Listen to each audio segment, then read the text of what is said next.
السلام علیکم ورحمۃ اللہ وبرکاتہ۔ سامعین محترم، آج ہمارے درمیان محترم جناب فضیلت الشیخ حضرت مولانا محمد حسین مدنی صاحب حفظہ اللہ تعالی فاضل مدینہ یونیورسٹی وہ تشریف فرما ہیں۔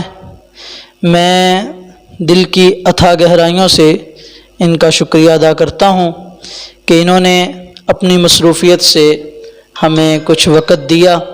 اللہ تعالی ان کی محبت کو اپنی بارگاہ میں قبول و منظور فرمائے۔ تو میں شیخ محترم صاحب سے اپیل کرتا ہوں کہ وہ کچھ ہمارے ناظرین کے سوال ہیں تو ان کے جواب وہ ارشاد فرمائیں۔ جی شیخ محترم، السلام علیکم۔ السلام ورحمۃ اللہ وبرکاتہ۔ جی شیخ صاحب، ہمارا پہلا سوال یہ ہے کہ لاک ڈاؤن کی وجہ سے حکومت نے مساجد کے اندر لوگوں کو نماز پڑھنے سے روکا ہے، تو بعض لوگوں کا یہ سوال ہے کہ جو 5 وقت کی نماز مسجد میں باجماعت ادا کیا کرتے تھے، اب ان کو گھروں میں نماز پڑھنے پڑ گئی ہے، تو وہ یہ کہتے ہیں کہ کیا یہ جو اجر ہے ہمارا، اس میں بھی کوئی کمی ہے؟ جی شیخ۔ بسم اللہ الرحمن الرحیم۔ آپ نے جو سوال کیا ہے عزیزم،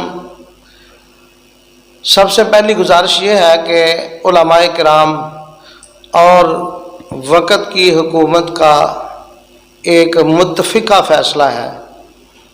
جب علماء کرام اور حکومت وقت نے ایک آرڈر جاری کر دیا ہے بالاتفاق کہ گھروں میں نماز پڑھی جائے، مسجدوں میں نہ آیا جائے، تو ان کی بات مانتے ہوئے جو لوگ گھروں میں نماز ادا کر رہے ہیں، جبکہ وہ اس سے پہلے باجماعت نماز ادا کرتے تھے، ان کو پوری نماز کا ثواب مل رہا ہے، کیونکہ یہ کمی کوتاہی ان کی طرف سے نہیں ہوئی۔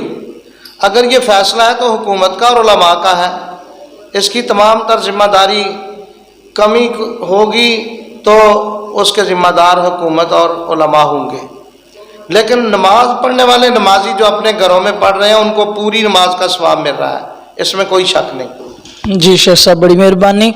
دوسرا سوال یہ ہے کہ یہ جو وبا ہے کرونا وائرس، اس کی وجہ سے جو لوگ ہلاک ہو رہے ہیں، تو ایک مفتی صاحب ہیں، انہوں نے یہ فتویٰ دیا، انہوں نے یہ کہا کہ آپ جو کرونا وائرس سے لوگ مر رہے ہیں انہیں آپ شہید کہیں، شہداء کا رتبہ ہے ان کے لیے، تو اس حوالے سے آپ کیا کہیں؟ دیکھیں، فرمان نبوی صلی اللہ علیہ وسلم ہمارے لیے حجت ہے۔ طاعون کی بیماری میں جو فوت ہوتا ہے اسے نبی کریم صلی اللہ علیہ وسلم نے شہید قرار دیا۔ پانی میں ڈوب کر جو فوت ہوتا ہے اسے آپ نے شہید قرار دیا۔ جو عورت زچگی کے کیس میں فوت ہو جاتی ہے اسے شہید قرار دیا۔ اسی طرح دیوار کے نیچے کوئی آ کر فوت ہو گیا ہے، ایکسیڈنٹ اچانک ہوا ہے، شہید ہو گیا ہے۔ شہادت کے درجے ہیں، سب سے افضل ترین درجہ جو ہے وہ یہ ہے کہ میدان جنگ میں ایک بندہ مال اور جان لے کر جاتا ہے، اور مال بھی سارا قربان ہو جاتا ہے، جان بھی قربان کر کے آ جاتا ہے اللہ کے راستے میں، وہ سب سے افضل درجے کا شہید ہے۔ تو اس بیماری کے ساتھ بھی 2 صورتیں ہیں، کافر بھی اس بیماری کے ساتھ مرتا ہے، مومن بھی اس بیماری کے ساتھ مرتا ہے۔ تو کافر کی موت ظاہر ہے وہ تو ہے ہی کافر، کفر پر ہی موت اس کی آنی ہے، اس کو ہم شہید تو نہیں کہہ سکتے۔ جی۔ مومن جس کا عقیدہ توحید ہے اور نبی کریم صلی اللہ علیہ وسلم کی رسالت پر، قرآن پر، آخرت پر، فرشتوں پر، پہلے انبیاء پر، قیامت پر جس کا ایمان اور یقین کامل ہے، وہ اگر اس بیماری میں فوت ہوتا ہے تو اس کو بھی شہادت کا رتبہ دیا جا سکتا ہے، جس طرح کہ پہلے میں نے کہا ہے۔ جی جزاک اللہ۔ شیخ صاحب، تیسری بات یہ ہے کہ جو ہماری پنجاب پولیس ہے، آرمی ہے، یا اور دیگر اس طرح کی جو افواج ہیں، یہ ساری کی ساری اس وقت بھی پہلے بھی اپنی ڈیوٹی کو سر انجام دیتے ہیں، تو لوگوں کی طرف سے یہ باتیں اکثر سننے کو ملتی ہیں کہ یہ پولیس والے یوں ہیں، یہ فوج ہے، یہ اچھا نہیں کر رہی، یہ کر رہی ہے، وہ کر رہی ہے، یعنی اس طرح کی باتیں جو ہمارے محافظ بن کے 24 گھنٹے دن رات ڈیوٹی دیتے ہیں ان پر باتیں کرنا، اس حوالے سے آپ کیا کہیں؟ دیکھیں، پولیس ہے یا فوج ہے، نظم و نسق کو قائم رکھنے کے لیے، انتظامی امور کو کنٹرول کرنے کے لیے ان کی ذمہ داری ہے۔ میں یہ سمجھتا ہوں کہ ان کے ساتھ عوام کو بھی اچھا سلوک کرنا چاہیے اور عوام کے ساتھ ان کو بھی اچھا سلوک کرنا چاہیے۔ کسی بے گناہ پر تشدد نہ کیا جائے، بلا وجہ کسی کو نہ مارا جائے اور ان سے پیسے وصول کرنے کی کوشش نہ کی جائے، یہ ان کا فریضہ ہے۔ رہا مسئلہ یہ کہ اگر وہ اپنی ذمہ داری ادا کرتے ہیں تو عوام الناس کو ان کا شکریہ ادا کرنا چاہیے، ان سے تعاون کرنا چاہیے تاکہ ہمارے ملک کا نظم و نسق صحیح رہے، انتظامات صحیح رہیں، کوئی شر نہ پھیلے، کوئی فتنہ نہ کھڑا ہو جائے، کسی کا جانی مالی نقصان نہ ہو جائے۔ چونکہ وہ محافظ ہیں اور حفاظت کے لیے مامور کیے گئے ہیں، انہوں نے اپنی ذمہ داری ادا کرنی ہے۔ اگر وہ اپنی ذمہ داری سے روگردانی کریں گے یا ہٹنے کی کوشش کریں گے اور کوئی اور مقاصد حاصل کرنے کی کوشش کریں گے تو وہ گناہ گار ہیں۔ اگر عوام ان کا شکریہ ادا نہیں کرے گی، اگر وہ حدود و قیود میں رہتے ہوئے اپنے اخلاقی فریضے کے ساتھ وہ اپنی ذمہ داری ادا کرتے ہیں تو ان کے لیے دعا کرنی چاہیے، اور تبھی ملک کا نظام جو ہے وہ صحیح ہو سکتا ہے۔ اور اگر آپس میں جنگ و جدال ہم اپنے محافظوں سے لڑنا شروع کر دیں تو کیسے یہ نظام چل سکے گا؟ جی شکریہ شاہ صاحب۔ ایک میرے ذہن میں بات اور آ رہی ہے کہ جس طرح اکثر ہم نیوز دیکھتے ہیں، جیو نیوز کے آخر پہ یہ کہا جاتا ہے کہ آپ اپنا وقت کیسے گزار رہے ہیں، کیا کر رہے ہیں۔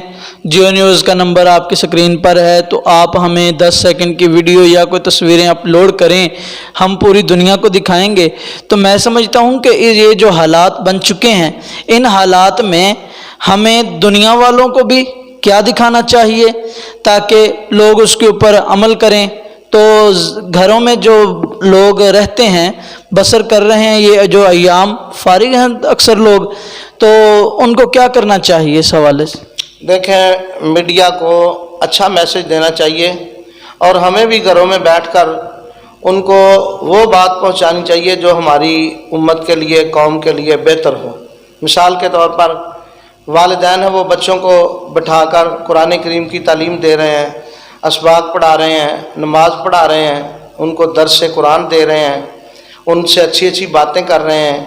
اس طرح کی ویڈیوز اگر آپ نشر کرتے ہیں تو یہ پیغام جائے گا کہ مسلمان جو ہیں وہ اپنے گھروں میں رہ کر کس طرح وقت گزار رہے ہیں۔ جی جی۔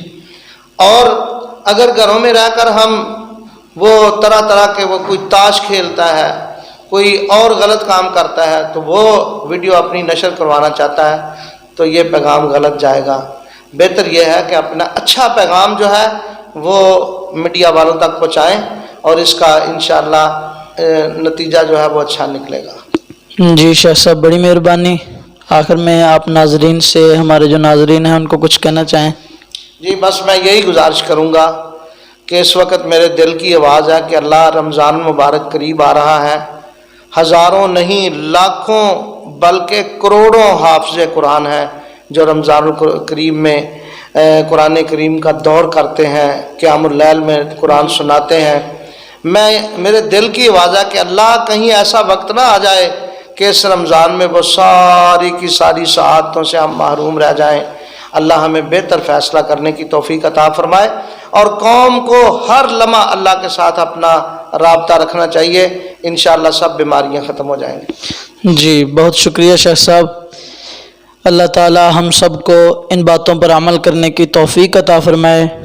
آپ کی دعاؤں کا طلبگار قاری عامر امین، آپ اپنی دعاؤں میں ہمیں یاد رکھیں اور انشاءاللہ ہم اسی طرح کے اچھی ویڈیو آپ کے لیے لے کر حاضر ہوتے رہیں گے۔ اور بھی سوال و جواب ہوں تو ان باکس میں ہمیں میسج کیے، انشاءاللہ ہم آپ کے سوالوں کا جواب قرآن و احادیث کی روشنی میں تسلی بخش دیں گے۔ اس کے علاوہ ہمارا گروپ ہے عامر امین آفیشیل کے نام سے، تو کوئی دوست احباب اگر اس میں بھی ایڈ ہونا چاہے تو ہو سکتا ہے، انشاءاللہ بہت فائدہ ہوگا۔ اللہ تعالیٰ میرا اور آپ کا حامی و ناصر ہو۔ السلام علیکم ورحمۃ اللہ وبرکاتہ۔